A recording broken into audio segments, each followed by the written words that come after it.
money. Hey, I taste money. Hey, my God, I'm allergic to poverty. You saw it, so I'm using my sense to gather the property. Say, okay, now. No time, like the Statue of Liberty. Nobody knows tomorrow, so I'll be holding my destiny. Hey, as if you said a jungle, some people they bubble. Hey. I continue the struggle, struggle they double my esther. Hey. As if you said a jungle, some people they bubble. Hey. I continue the struggle, they double my hustle. Hey. So I'm giving my testimony. I'm giving the beat and I'm giving the heat. So hey. No, I'm giving them everything. Oh, I'm living my life with a chop money. Hey, I don't have money. Hey, I'm a testimony, my testimony, my testimony. I don't chop, I don't testimony. I don't testimony. Hey, I'm a testimony, testimony, my testimony. I don't chop, I don't testimony. Hey, I don't testimony. Hey, je m'appelle Chop Money. To be saving for rainy days. Cause in life is a delicate. So make you not see me as evidence. Baba God on my confidence. His blessing and endless. Hey, as if he send a jungle. Some people they bubble. Yeah. I continue the struggle. The struggle they double my esther. As if he send a jungle. People they bubble. Yeah. I continue the struggle. They double my esther. Hey. I'm giving the beat and I'm giving the heat. Oh, hey. No, I'm giving them everything. I'm living my life. I don't chop money. Hey, I don't taste money. Hey, I'm a testimony, my testimony, my testimony. I don't chop, I don't testimony. Hey, I don't testimony. Hey, I'm a testimony, my testimony, my testimony. I don't chop, I don't testimony. Hey, I don't testimony.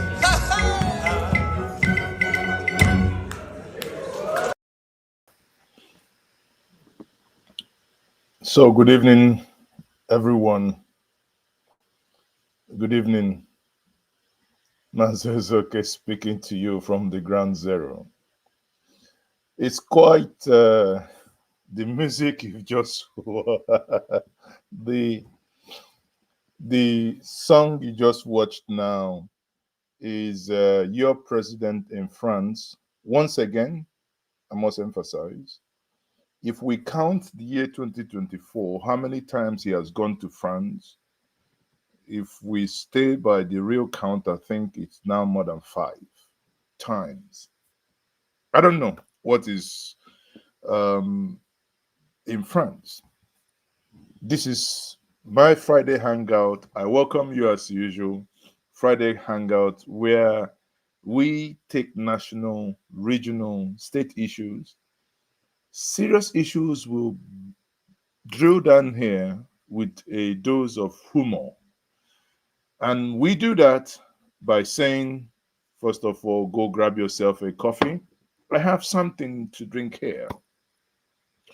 Today, we will be looking at a couple of issues. And as you know, because it's a relaxed atmosphere, hangout, I would want to always know where you are joining me from. Where are you joining me from? Please let me know where you're joining me from. And for those of you who are not yet subscribed on this platform, by all means, subscribe. Today, we are going to be looking at Tinubu in France again. Why is he in France again? We're also going to be looking at the Kano State Hospital begging P2B to help them to help them with generator and some equipment. That has elicited the question: we have so many people, so many rich people in Kano. We have the richest African from the northern region. Why are they not asking him? We have the former governor who called him, who said he was not going to be advised to him, that he is a little politician, in the person of the leader of the Kwankwazia movement, that is Rabi Musa Kwankwaso. Why are they not asking him? We have the Bullion Vana Bada, who is now the leader of the party. And why can't they ask him to maybe give them some small change from the bullion van? Mbadiwe is joining me from Anambra State. Thank you very much. I had a very sad news from Anambra State moments ago. Again, well, not entirely a sad news, because the state of Anambra is now becoming unbearable. Many of us, we no longer can go out. Sometimes I go out, I hide, and I wear hijab to go because I don't want to land in somebody's boot. You know, I'm not kidding you. I wear hijab these days. So if you see Mazi, you will know that it's me walking on the street with my hijab. And Austin Opera is joining us from Obibo in River State. You know, that's the good thing. We give you shout out here. So, people, let's quickly dive into that. You know, when we look at the hospital asking P2B to help, then we would also look into Ruben Abati. You know, I wouldn't say misconstrued position. Well, we'll get into details when we come to that. But the notion that Ndi Igbo do not sell land to outsiders. I say, please, if you're watching me and you're not from the Southeast, you want to buy land, I raise my hand now. I say, I am the land agent. We can all do this land transfer and transaction live, you know, so that if they say they are not selling land to you, please bring the person here, bring it here. You must buy that land that they are not selling to you. Yeah, so we will look at that as well. But before we start to, like the video you watched before, where our president went to France and they were playing testimony, I want testimony. I said, well, if I say somebody don't test our money, it's like the French has tested our money. This is my angle here. Think about it. In Chad, in Mali, in Burkina Faso, in Senegal, they've kicked the French out. Why? Why all of a sudden, our president, while other neighboring African sister countries are kicking the French out, our own is they are playing us, we don't test money, we don't test money. Are you seeing what I'm seeing? I'm not saying anything. DSS, I hope you guys know that Nigerians are thinking and Nigerians are asking questions. Other African countries are kicking the French out, but Nigeria is, even in the midst of the cold. There is another video that surfaced, you know, this is a Friday hangout. We have to interject some level of humor in here. This video surfaced online where winter, I heard in Europe now, the winter is so much that if you don't take care, the breeze can blow you. And winter was doing this thing to your president. I said, Oga, come back. God have mercy upon us.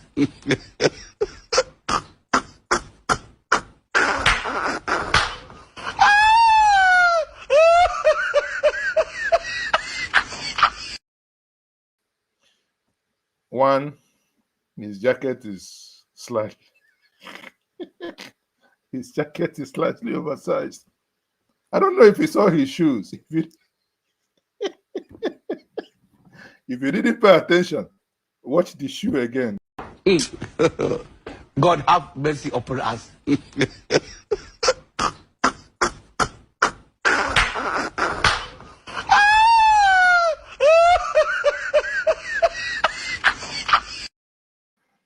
So I don't know if that the left shoe, right? I don't know if that was an oversized shoe or if that was by design. But we pay so many billions for you guys to take care of the president. We cannot pay all this money. And you go and give him that type of shoe. Please don't do it again. But on a serious note, what do you think is happening? You know, let me have your idea. Something obviously is not entirely right. Nigeria has the potential, if things are done right, to be among, you know, the Committee of Nations within the next 5 years. But it appears when we make one step forward, we take a couple of steps backward. We don't know what they have discussed in closed door. We saw Tony Elumelu working with some, some sort of sleaze. We saw them sign contract. We do not know the details of the contract they've been signing. What are they signing on behalf of Nigeria? Some say that, his bank is now coming in with full force in France. I don't know. French, which money do they have to bank in our bank? The same people, the same country that take other, their colonies. They take their money, they take their reserve in their own currency. We saw Ouattara. We saw the former Ivory Coast president accuse Jacques Chirac, the former French president, of oppressing him to give him millions of euros of that country's money. That means all the camera, laugh in the camera we used to see, they were oppressing this man to give him this money. Question is, if you know all these things, is it out of place for Nigerians, understanding the way the French has operated within the West African sub-region? Is it out of place for Nigerians to be wary, to think, this thing we don't know as if it be, we don't know the reason why the French are here. Well, rather, we don't know the reason why we appear to be too close to France. To be honest with you, I think our interference with France since the inception of this administration is too close for comfort. If you are not an APC, minion, if you're not just saying, oh, everything, if you for once would remove your party affiliation, think for once as a Nigerian, I think that the way and manner we've been romancing, even when the light is on or the light is off, the way we've been romancing with France calls for some serious, introspection. This is not a question of conspiracy theory. This is something that's been bothered. I could not put my finger on it, but all I know is that something somewhere isn't right. On this Friday Hangout, let's backtrack a little bit. What could Nigeria actually be if we want Nigeria to be that state in Africa that many people could actually be looking at? If you recall that Patrick Lumumba, Professor Lumumba, basically, had this to talk about Nigeria and the potentiality of Nigeria. But again, sometimes it really hurts because Nigeria, it's a nation that we all know that everybody keeps talking about potential. And me, they ask, in all this potential, which they self we fit see the reality. You have the potential of this, you have the potential of this. In school, if they ask you, oh, you are very brilliant, but you have this potential, but you are not meeting your potential, meaning you're not meeting it, you're not hitting the target. So when can Nigeria hit the target? Now, let's listen to Patrick Lumumba here. In Nigeria, economists and politicians telling me that the GDP of Nigeria is 500 billion United States dollars, and that therefore it is the biggest economy in the world. I am reminded of the words of Yoweri Kaguta Museveni, my friend, when he says, in a debate between dwarfs, what is the value of one dwarf saying I'm taller than the other dwarfs?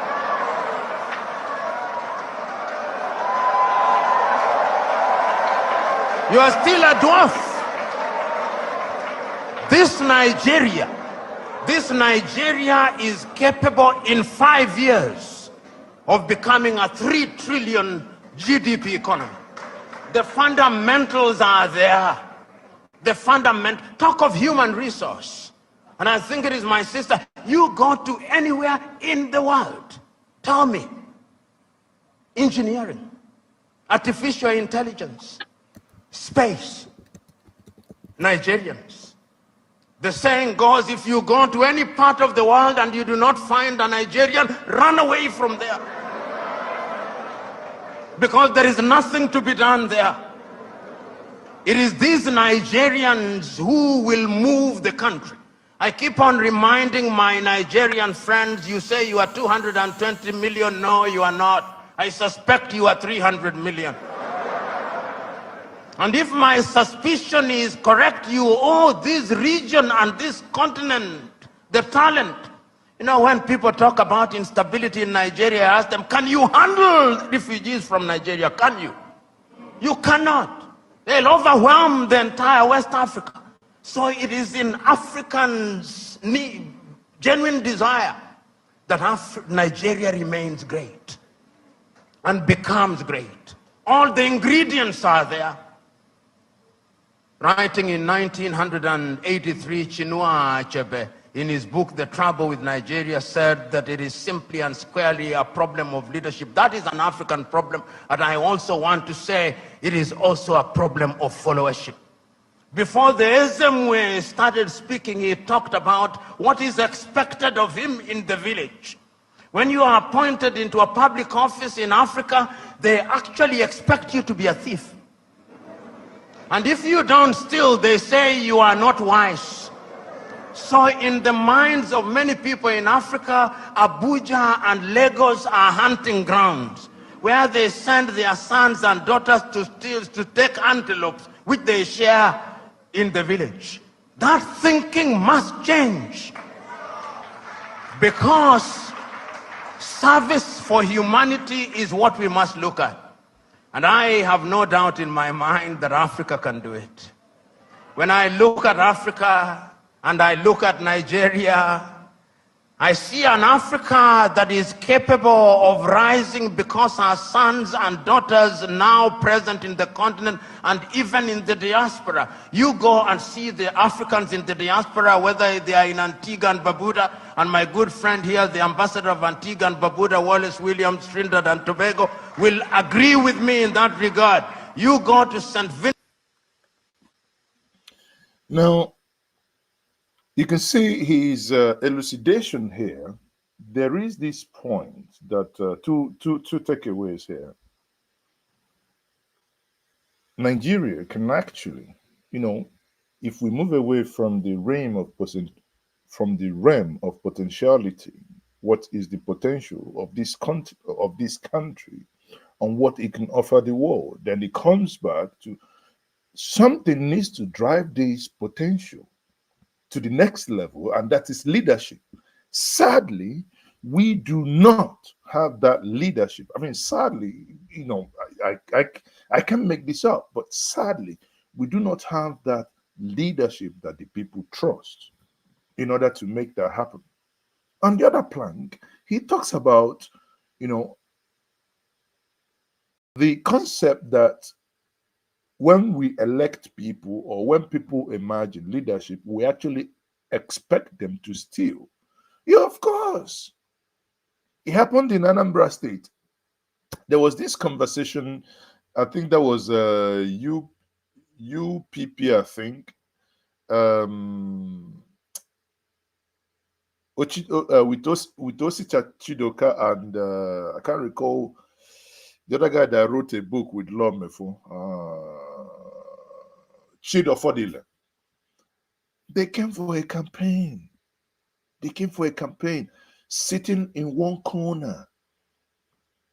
The people whom they are, you know, whom the person is coming to speak to, that he wants to govern them, he came. You know what the older women by the side we are talking about? In my own state before me, they were saying, now, wow, is this the man who is going to be the governor? He doesn't have money. He only came with one car. So you can't talk about governance if you have not stolen so much that you can now buy those old women who are voters, that you can buy everybody who are going to probably be delegates in order to get into office and begin to do these things we now see that is happening in France. how was the election pursued? We saw when bullion vans were making movements in 2029. We know how the presidential elections, people came out of the APC primaries in Abuja and said we were giving XY amounts of thousands of dollars in Abuja to vote for a particular candidate. Though not only that candidate paid dollars, even those that came second and third paid dollars, but someone outpaid the others. As long as we are demanding for good leadership, we must also demand that things be done differently. But again, in the absence of that, we'll be spectators in this game. We'll be looking and be looking and be looking and be looking. That's what we do, right? We'll be looking, nothing. Oh dear. Well, I mean, for France, on the other hand, you look at, they said they've signed something with, I don't know what they signed. If you watch here, you'll see Tony Elumelu with his steez. Like I said before, he walked in. Eventually, they signed something. We don't know what they signed, but for copyright, I'll probably be reducing the volume of the music.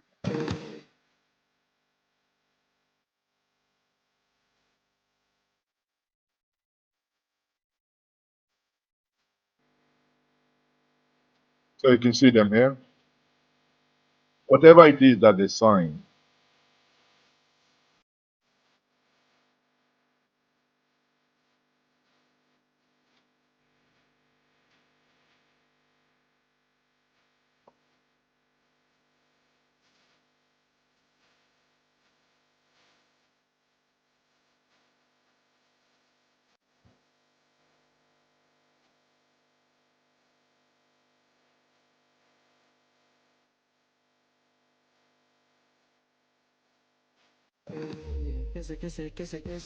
So you see, that is it. That is Tony Elumelu there.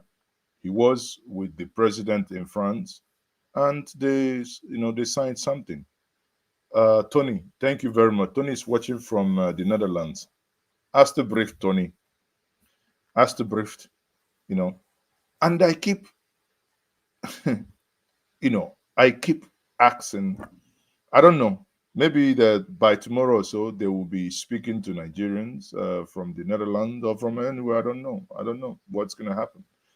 Anyway, so let's quickly jump in. We're gonna leave them for now, and let's quickly jump in on the beg. I wouldn't say begging because he's not. Well, you can say he's begging, but it's quite instructive to see that this is happening. Right? Let me bring that in. But before I go into that, I will also want to let us know. Earlier this evening, we had a breaking news that Osita Chidoka Ikobosi, that he has resigned from the PDP. Wow. I would say a big blow to the PDP to lose one of their young, working brains. I don't know. But do not take it on the face value. There must be something cooking. If you know what is he cooking, I don't know. But in case if you know, you can tell us in the comment section. There are people who know more than others. I don't know anything. No, don't ask me because I actually know nothing. I know absolute nothing. So aside that Chidoka has left the PDP, and that we will be also be looking at the Kano State Hospital Management Board's letter to Peter Obi. Being that he is from the Anambra State, let me quickly show us this.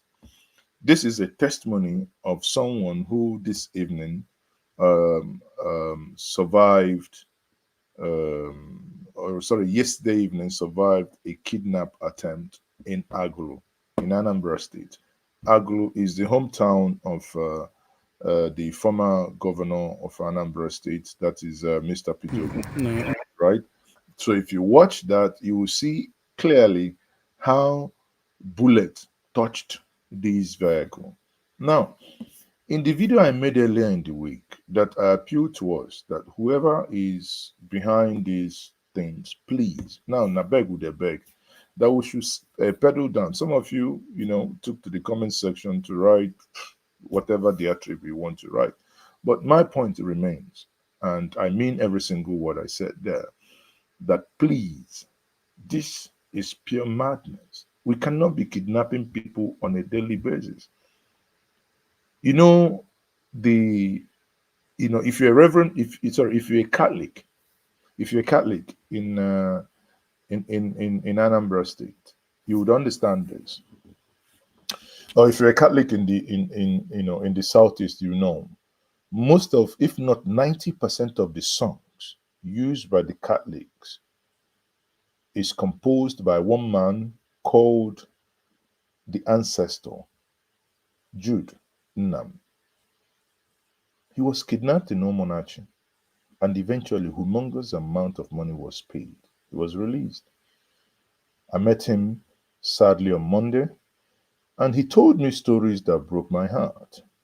And that story he told me, reinforces my belief as to those who, he was not he was not unambiguous of those who kidnapped him. Like I keep telling us, when you remove the mask, what you see behind the mask is us. And some of you takes offense, I don't know.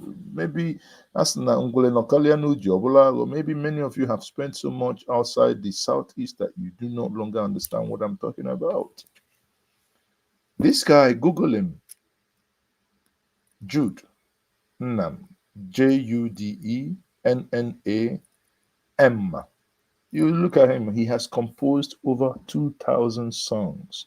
Over 2,000 songs that the Catholic use. I was at the burial of Ifeanyi Uba at the beginning of last week. And whichever song that plays, the person that sat with me said, well, that's him. I said, that's who? They say that's this song they are singing now is composed by this, man. You listen to another song, he says it's composed. I said, the guy in a Pope.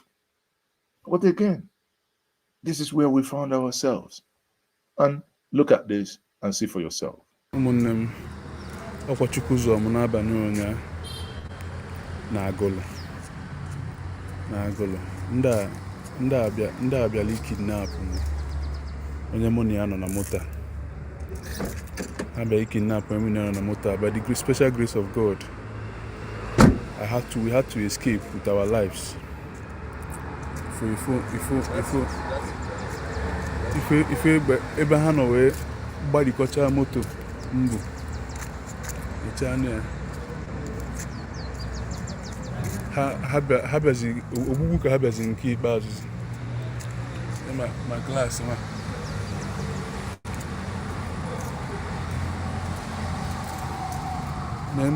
n'enu ebe mgba egbe chọọ isi wee memina m n'ebe o si wee pụta wee tụọ m n'isi ọbara wee na-agba yesterday, mana thank God Chukwu zọrọ anyị ndụ. Ine anyị ya afụ nke dị ebe a fụma nke dị na glass. Enyi nwoke n'ebe a m gbọtụtara ya n'akụkụ, but he's well. So ọkwa nke a ka anyị jetara na mgbede ụnyaahụ na Agụlụ. Onye ọbụla dịkwa very conscious kịta. Now, before I move on, I must say this. You know why this is very worrying? For a very long time now, for over 2 years, nobody comes to the Southeast if you're not with DSS and Army, at least a truck. If you're not with gun truck. In fact, you can't, let me put it this way, you can't even drive a common GLE that is about 10 years old. It's a very old car. 10 years old is about GLE 2014 or 2015. It's a very old car, right? But you can't even drive a clean GLE in my state if you do not have DSS or 2-3 armed guards with you. I mean, that's not the place we grew up. And I say this because someone has to say it. We can't continue like this. And the video you've just watched now, the sad part is that you may go and read in the comment section and you will see people who you think sometimes whether they reason from the orifice and will be saying, this thing is fake, whether this is real. I say, well, it will be fake. It will not be fake until it happens to you. All we are saying, whoever is behind it, the group behind it, anybody behind it, please stop. Please. And the governors, please help us. I have advocated. I'm going to make a note. I made a video earlier, but I'm editing the video myself to post. I'm advocating that if need be, please let the Southeast governors come together. I even shared this view on its Twitter space earlier today. If need be, please, everyone in the bush should be given a timeline to surrender and be taken care of. I did a rough calculation. If we actually the people causing trouble in the southeast are not up to 2,000. If we take 2,000 by 5 million per person to set them up into any business that they want, it's still about 10 billion naira. 10 billion naira is not up to what we lose on every single Monday. So we can all tie these things together. Unless the leadership in the southeast does not want peace to return. And I do not buy this narrative that, it's only outsiders that are destroying the southeast. I say no. The day our problem within the southeast become outsiders, that means our problem is almost solved. Because we will now be able to deal with it squarely. But hey, for now, the reason why you cannot go to your village this Christmas is not outsiders. Ihenemente, nontenano. Again, for those who know, if you know, you know. So this is it here. I want to show us this because this is interesting. Here you will see the letter in question. This is from Kano State. Let me see if I can make it bolder. Yeah. Bolder. Okay. So you can read with me. Chidoka is a great man. Chidoka is likely going to go with Professor Soludo. Tony Onota, see, I like this type of people. Tony Onota, your head there, your brain there, your head. Chidoka is a great Igbo man. Chidoka is likely to join Professor Soludo in Africa to chart a new turnaround for Anambra State. No, not a new turnaround for Anambra State. I'm only agreeing with you because I can see sense in what you're saying, but I think I would fine-tune your last statement, not to chart a new term for Anambra. I'm thinking he may do, just like you are saying, he may join APGAT to do a Soludo and Obiano. When it was the turn of Anambra South, Soludo was quiet and he waited for over 4 years so that things. So I don't know whether that conversation has happened. I do not know. But again, I think you're spot on there. You could be right. I'm not saying that you're right. Don't don't jubilate. I'm not saying that you're right, but you could be right. So, but in this letter, you see here that we have Kano State Hospital Management, Zone X, General Hospital, Minjabia Town, Kano, 8th of May 2024. His Excellency, Honorable Dr. Peter Obi, Oga, he don't tell him so many times he's not a doctor. Presidential aspirants through the principal medical officer in charge, Minjibia General Hospital, through the Honorable Chairman, Minjibia Local Government, through Kano. Una no go kill somebody. So in one letter, how many people? Through the principal officer, through Honorable Chairman, through Chairman Community, whatever, through district head. One letter. 5 people they through. And you see now, each one of them, 1, 2, 3, 4. So each one of them that he goes through, this is what is called bureaucratic bottleneck. So each person that he goes through will append his or her signature because it's going through him. Anyway, the letter now reads, forwarding of request for building of accident and emergency maternity complex, ambulance and 100 kVA generator in respect of Minjiba General Hospital. With due respect,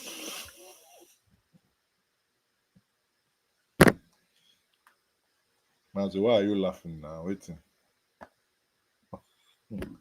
I don't know. Stop laughing. Why? Is it because somebody started a letter with due respect? Sorry. I don't know why I'm even laughing because, anyway.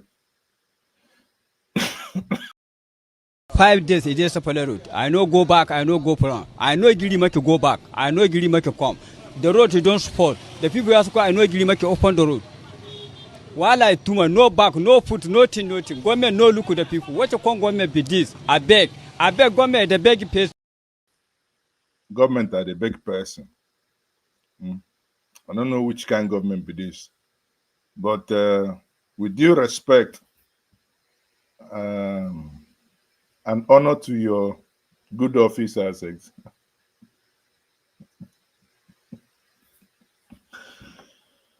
Oh dear. Kano.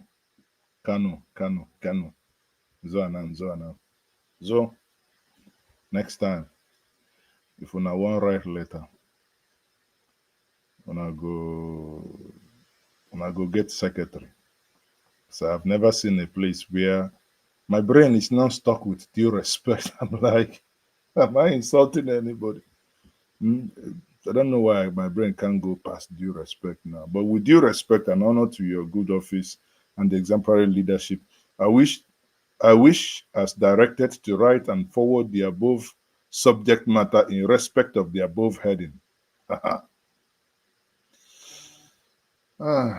Maybe I am writing too much WhatsApp messages and emails that I no longer know how to write conventional Nigerian letter. This hospital is a general hospital with about 100 bed capacity, operating 24 hours service. Sir, we need construction of emergency maternity complex, ambulance, generator, and renovation of staff quarters. Anyway, this is not a grammar thing here, though, so don't get me wrong, right? So then the tweet, the next tweet now say, or rather the message now says, Peter B has been approached by the Kano State Hospital Management Board for assistance in developing a vital healthcare facility, an accident and emergency maternity complex equipped with 100 kVA and ambulance in Minjiba local government area general hospital. Good initiative. Now, but the question that bugs everyone is, if I want to be a politician, I will say, remind me, how many votes did we get in Minjiba? Now, where you bath, now you go collect your clothes. No, but that's not. In health issues, it doesn't matter. When someone is sick and can get, medical attention, it doesn't matter. So my advice to His Excellency, Mr. Peter B, if you can, please, by all means, help. I recall growing up that then they say if you want to do eye operation, you go to Kano. So there must be something happening in Kano that everybody east, south, west, north always go to Kano for those eye operations. And most of those eye operations are done by volunteer European services that have some charity working in that area. So I do not know what you think about this. Do you agree with me, or you're free to disagree with me, please, or not, because this is my show, this is my Friday hangout. You now have to agree with me. So I see some of you are actually domestic terrorists. Look at what somebody is writing. Papa Obi Nonye dot says to make English longer. So some of you won't make heaven. So Papa Obi is saying that the reason. Okay, don't worry. I'm going to take that away. Honestly, it go hard for you. In fact, Papa Obi, if I know where they are taking list of those that are going to go to heaven, I'll put your name pending because by this your comment. I will use your comment to disqualify you to say wait on the sideline because this your comment is no good. You need to be your brother's keeper. So why are you typing something like that? Anyway, we come to the most serious issue here. And on this note, I mean, if you can use the comment section. If you want to call in, you can always call in using this number on the phone. That is a +234. That's a WhatsApp 708-004-2206. WhatsApp calls only. Then we can allow you to have this conversation with me. Right. So let's now get to the cocoa of the matter. The last but not the least is that Ndibo does not sell land to outsiders. I think, I would start this way. I think Dr. Abati was actually quoting someone, right? And he made, because this all happened during the Senate tribute to late Senator Dr. Ifeanyuba, and he made his own position known. Then he now said, but on the flip side, that Ndibo should think, because according to T.S. Benson, that they don't sell land to outsiders. I have a group called Concerned Nigerians. About 4 years ago, a friend of mine from Plateau State, Fulani, made a comment. He may be watching, by name Abu Maigoro. Abu made a comment that Ndibo, that Igbos don't sell land and they destroy other people's shop in Enugu. When he made that comment, I was really angry that if that were to be true, then we must fight it. I asked him, can you give me the number of the person whose shop was destroyed in Enugu? I am willing to take that up because then I was in Enugu. That was when the demolition was going on. When they were demolished somewhere at MN, the surroundings where the perimeter fencing of Enugu Airport was going. And I was fighting for one woman, a woman I never met. One of my reporters brought the news then to me.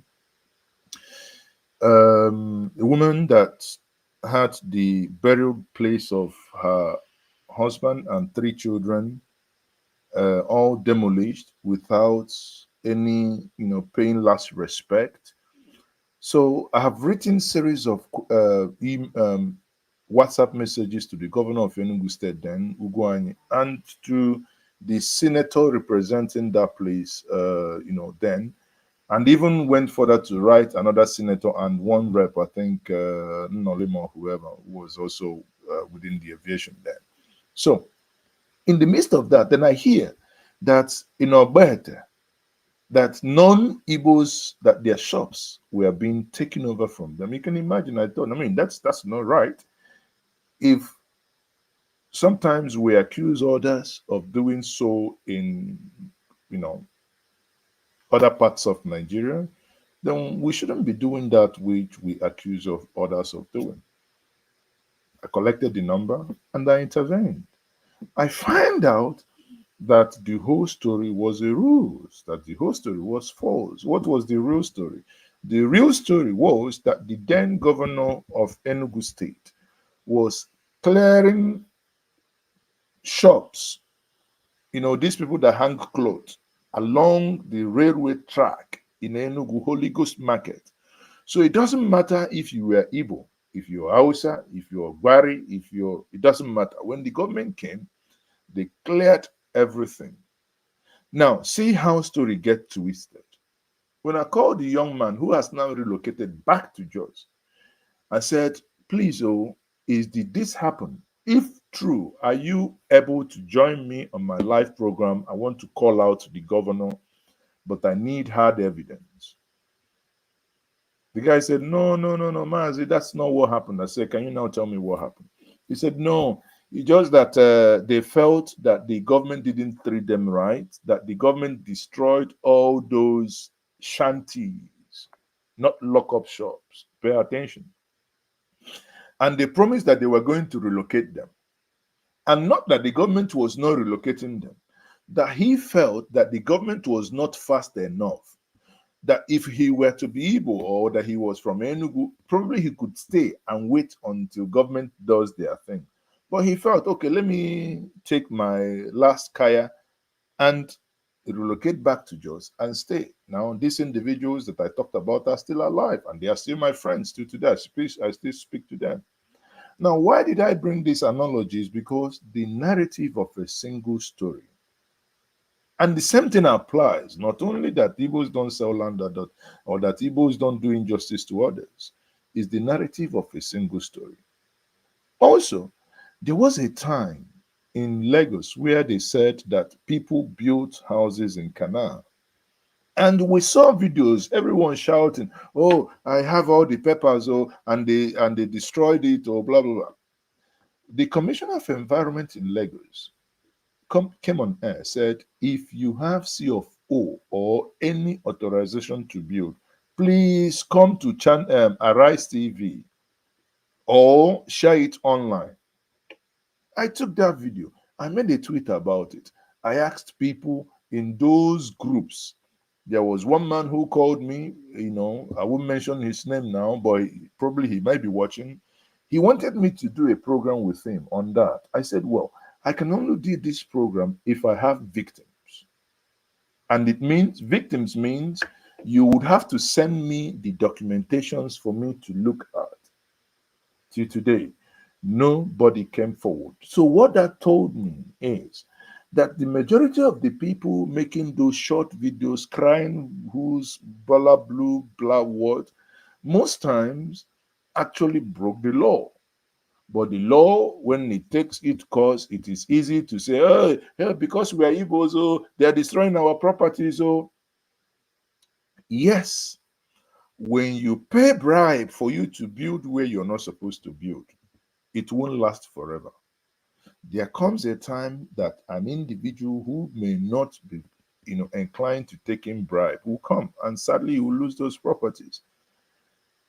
Not only that, you have built where you're not supposed to build. Because Nigeria does not function the way you and I would want it to function. Ideally, one would expect if you collect money and append your signature of authorization for this illegal act to happen, it is not only the person who paid millions to acquire those land and build that property that should suffer. The persons whose signature appeared therein should also be punished. But hey, Nigeria, you lose, you lose. Therefore, if the onus is on you, if you're acquiring land anywhere, be it in the southwest, southeast, the north, everywhere, please make sure that you do it right. We come back again to this story that has made the headlines so many places. Eventually, it turned out actually that what happened was that this man demanded that the very people give him land. That they want, he wants to buy land from them. And they said, no, you are our in-law. We will give you land. And eventually they did. And he built a post office that is still standing in the community today. If not for the insecurity in the southeast, I would have said next week, let me go there and ask the people and do video there. But Christmas is coming. Some people are trying to make up the things they missed. So not be me, they go take complete their payment. You know what I mean? Right? So we got to, we are in a very precarious time now, so we have to be smart. As per movement, the movement is greatly reduced henceforth, because many of them think within the next 2 weeks we got to do what we got to do to make as much money to flex within the Christmas time. That'll be me, that'll be my blood, that'll be my head. They go take flex. So put your thinking cap on. Having said that, let me quickly bring in my good friend Dr. Okey Ikechukwu's conversation on Arise TV as to what actually, in his view, happened there. Right? So let's quickly run with this. A very brilliant fellow. We've done a couple of programs together, and I love him so much. Okay? You're welcome, and let's hear you out on this matter. Let's go. Hey, what are your thoughts on this very naughty debate? Well, I'll begin by contextualizing Ruben's observations. Then I'll touch on T.O. Benson himself, some other statements and activities associated with him in connection with land. Then I'll raise core issues about why it is not always easy to get land in some areas, and what those of us who are actually from the Southeast, the challenge we have among ourselves about land, beginning with Ruben. Yes, like you said, he started by pointing out some good things about the people from that part of the country. Then he made a reference to the comments of T.O.S. Benson. Ruben was not speaking as Ruben Abati. It was reported speech. In other words, he was telling us what he heard.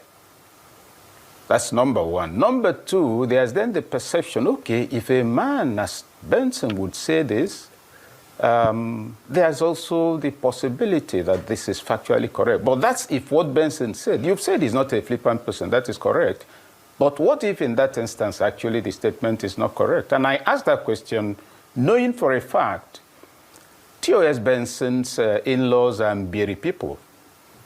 That's the place of the former Minister of Education, Obaji, the husband Sam. We spoke about some of these things. He is their in-law. He was their in-law. Now, when I marry your daughter and I come to you for land, should you look at me as a possible source of income, or should you consider the fact that my daughter is in your custody? In fact, rather than sell land to you, I'll give one to you. The closer my daughter is, the easier it is for me to be sure she's being well taken care of.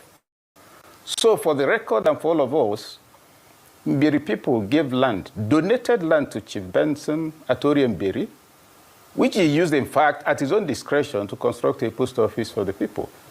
And the structure is still there.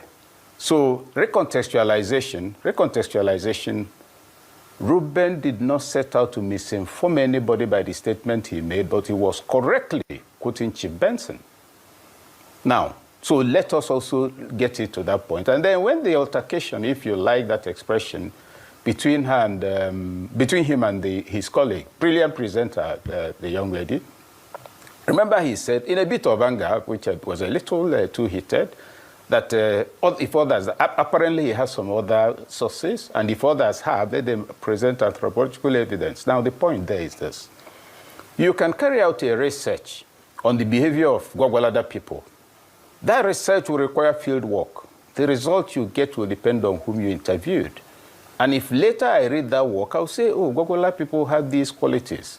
And I make this with, I recall that 2019, yes, I was in charge of Tambuwal's campaign for president, and some people came and presented in poll results with 58% showing that Nigerians wanted him to be president. I told him, Your Excellency, this is a non-starter. He said, how? Delegate elections is not a popular election. So you carry out a poll among people in the street, everyone knows who they are, and you come to say, which Nigerians? So you get the point that even where you have anthropological evidence of this sort, secured through polls and research and questionnaires, it doesn't guarantee anything. Why I take this trajectory is for us not to. There's what you call reported speech. In interpretative writing, when I make a statement and you say, okay, Ikechukwu said, you're conveying what I said. If I now say, okay, Ikechukwu said, and I agree, I'm endorsing, I'm taking ownership. So having contextualized it from the origin of the expression itself, that it was a narrated story, I've also presented counterfactual that the man actually has land donated to him. I will add that the former director of works at the Federal University of Technology in Owerri has land in Owerri that he bought. That's where he lives. He's a farmer today. If you go to Owerri, you have the Rotibi Street off Douglas Road. That street is named after a Yoruba man who back then bought practically the entire area. He was a great entrepreneur. The Igbo people who own lands in those areas bought it from him. Then, of course, you recall that Humorous Alaji, was a mayor of Enugu sometime in the 60s, or was it 50s now? He was also in charge of land allocation. Igbos didn't meet and sell him, don't sell to outsiders. If you go to Enugu today, the one area, Garki area, people from all over the country have land there. So there's, I think even for me personally, when I watched the controversy, I said, thank you, Ruben, because this has thrown up a matter on which there should be national discourse. More people will gain information and will all be the better for it. That's the essential point. The second one is about land generally. You don't have too many people who are not Easterners who have land. And the question is, why is it that people have land elsewhere? Because there's business elsewhere. Tell me, what federal establishments do you have in Enugu, in all over the southeast, that will make me leave my place in Yoruba land to come and buy land? Is it to be a villager? So we must also see the connection between national infrastructure, national institutions, national political headquarters, etc. The limited absence of that in the southeast makes the land there totally unattractive for anybody to procure. Why are Igbos buying up lands in Lagos? Because they need it. And I speak from some involvement in what's going on at that area of business. Stop. The question is, many people do not know. If you're watching me now and you want to buy a land 50 by 50, not even 50 by 100, talk less about 100 by 100. If you want to buy a land 50 by 50 in my own village in Anambra State, if you have anything less than 7 to 9 million, you're not going to get any land. You're not going to get any land. 50 by 50. Nothing less than 7 million, you're not going to get any land. Whereas, again, and people need to contextualize this. The southeast is the smallest part of Nigeria, about 27,000 square kilometers. And that is only the, 29,000. That's up, even Oyo State is slightly smaller than that, right? But Kogi State is much bigger than that. So, we need to understand this. Now, and you have that concentration of where lands are owned by families that you cannot. If I have, I have 5 brothers, we are 6, and we have a family land. Somebody go wake up one day, he go sell the land. I will see, don't cause Third World War now. You can't. But if I get my own share, 20 by 20, that is less than half a plot, it's my inheritance. Nothing on earth will make me sell it because I'm going to bequeath it to my son. So if you understand that concept, but if you go to town where people buy land, go to Oka, go to Enugu, go to Owerri, go buy land now. But when it comes to, because we need to contextualize this, statement. A man married in Idato local government, the Iberi clan. Now he wants to buy a land from the village. Of course, in that place, nobody except the families own the land. And they don't. The only thing is that if you're such a good in-law, what they will say, come on, I beg, everybody come. This our in-law is good, though. You know what you're going to do? You bring 15 meters. You bring 15 meters. Every one of us, let us contribute 15 meters. Eventually, we'll have a good number of sizable land to gift to someone that has been so caring and so dear to us. But to sell, impossible. Just suppose it's this way. If you go to Dosumo, if you go to Idumota, there are places you go to Lagos. You know that you, Kuma, self wanting to buy land here, you must be a mad person. because this is the heartland of the owners, the indigenous people of Lagos. It is their village, their inheritance. You can't. And if somebody doesn't sell land to you in that place, that is their ancestral heritage. You can't just go out and be say, oh, they don't sell land to us here. No. Why would you? England, they sell land, they do mortgage. If if you go by Buckingham Palace now, you can't even get a land, just even a property in front. There are things, there are heritages that need to be protected.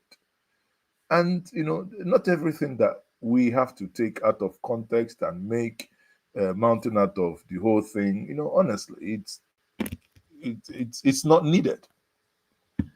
Why is it that if you go to Kano, places where Yorubas, Igbos, Ikweres, Benin, the places where they live, where they can buy land, is in the Sabongeri, places meant for visitors. It is not culturally wise. You look at Emir's palace, you want to go and buy the next land beside Emir's palace. And if they don't sell it to you, you say, oh, the Northerners are discriminating now. Come on, something must be wrong here. You must have to respect the people in the community that you found yourself. However, if you want to buy for commercial purposes, and that is the reason why people who are not from a particular place buy houses. The day you move from here to Canada and you want to buy a property, you're buying property for commercial purpose. That means a place you want to live or a place you want to mortgage, live, eventually rent out. It's commercial. You're not buying a resting place. You're not buying a place where when you die, they will bury you in Canada in front of your house. But when somebody owns a house in Dosumu, in the family land, the tendency that you may have grandpa or grandma or great grandpa buried there is there. The same thing applies to the southeast. The same thing applies to places where they bury people in, because not everywhere you have the cemetery. One of the things that I have spoken against here is that I kept saying that Ndibo, we must rethink the way we bury.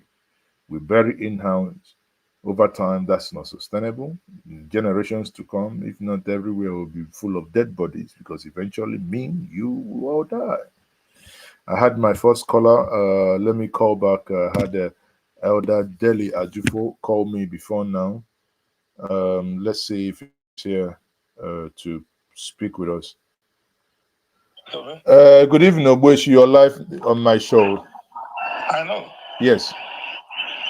Go ahead. How are you? I'm all right. I'm looking nice. I came to Asaba. You ran away. I did not run away. I stayed my length of time and I went to Warri for the event of Wellman. Okay.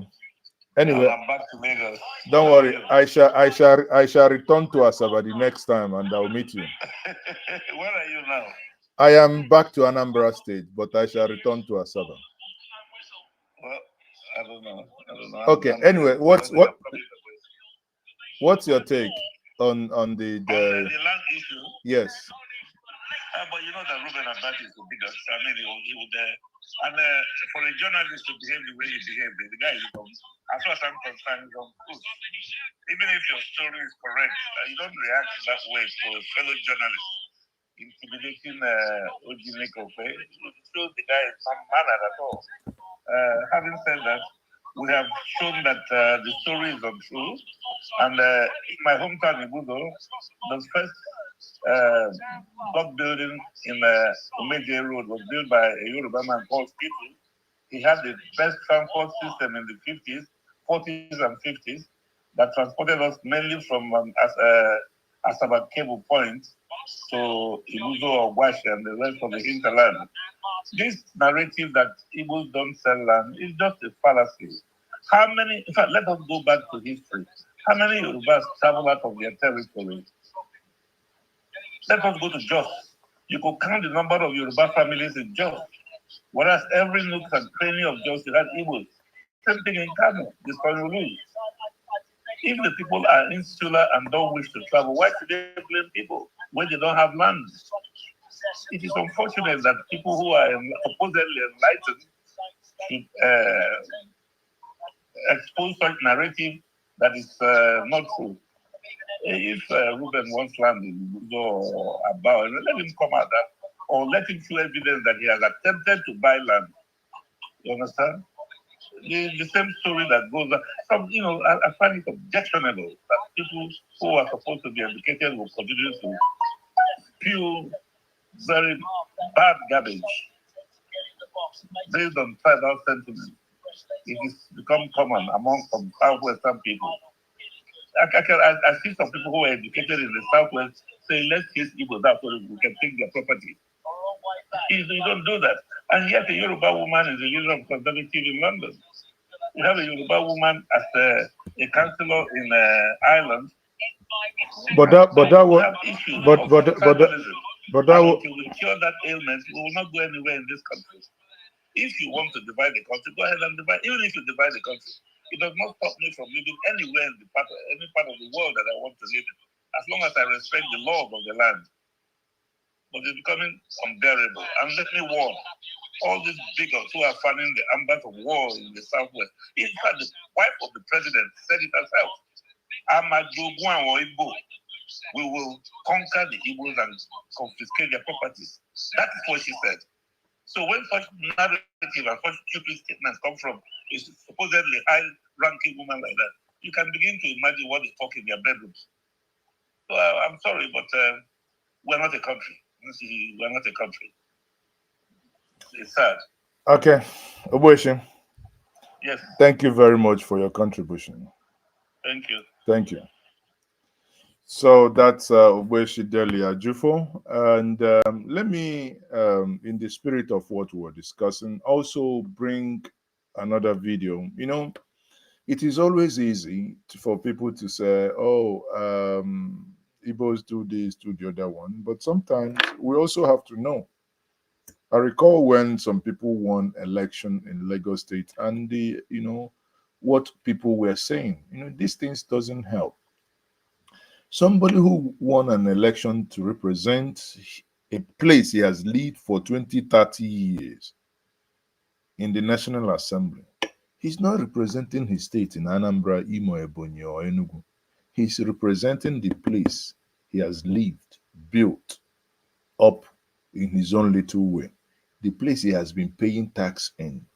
Imagine if you are elected the mayor of, I don't know, New York, Manchester, Frankfurt, or Valencia.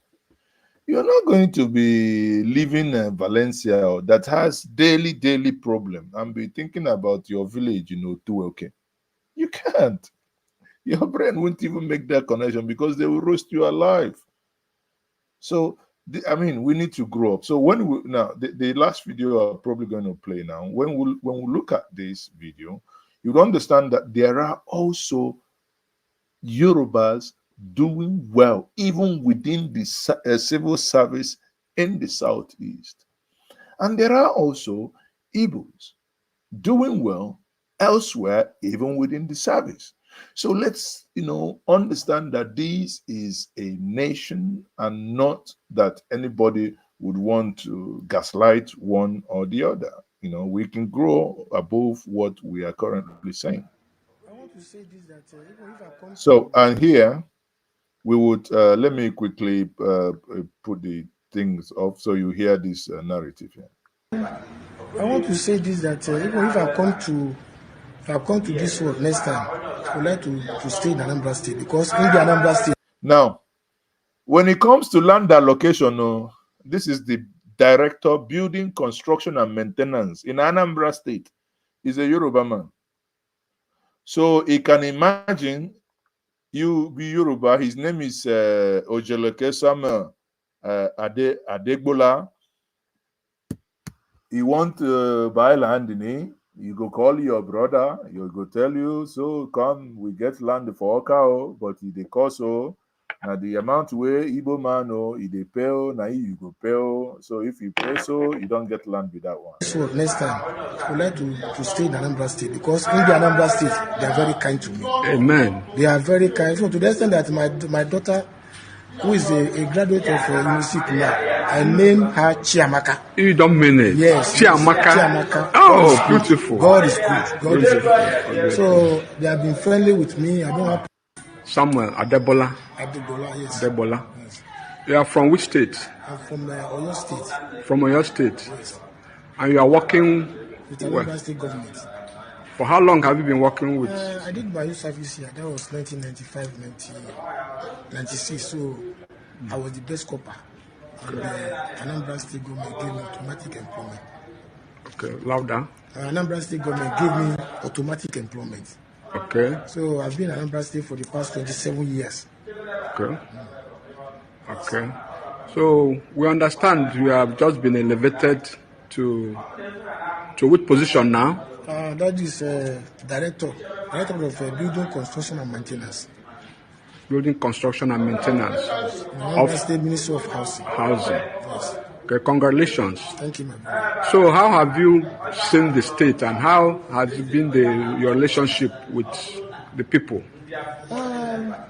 I want to say this, that even if I come to this world next time, I would like to stay in Anambra State because in the Anambra State, they are very kind to me. Amen. They are very kind. So to the extent that my daughter, who is a graduate of University now, I named her Chiamaka. You don't mean it? Yes. Chiamaka. Chiamaka. Oh, beautiful. God is good. God is good. So they have been friendly with me. I don't have problem with them.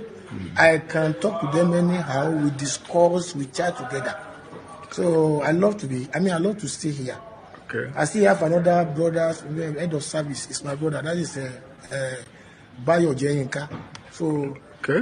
A director too? Director, yes. Oh, yes, good, yes. Beautiful. From which state? That one is from Osun State. Osun State in Anambra. Yes, Osun State, and he's working in Anambra. In Anambra State. As So a director I am from Oyo State. Okay. So they are doing well. I will never forget Anambra State in my life. Amen. Amen. Yes. That's good. That's good. Good to hear that. And you said your relationship has been very cordial. Very cordial. Very cordial. Very cordial. You can ask anybody they know. My dear brothers and sisters, O42, special. I ran into one of our Baba that has lived, is a Yoruba man, but he's lived in Enugu for how many years? 44 years. 44 years. 79. Yeah? 79. And he speaks good Igbo language. Biko, can we go where? So that it, onye ọbụla na-ekwu okwu na-asị na ụbọchị adịrọ mma ka ọ ghọta na ụbọchị ga-adịwu mma ma ị chọọ. Baba, biko kọwara ya afa gwa ya ebe isi. Ihe eji mara mbụ Alhaji Abdulaziz Adebayo. Site n'ike Chukwu ọmụọ bụ eze ndị Yoruba n'Enugu steeti. Eze ndị Yoruba n'Enugu State. Did you hear that?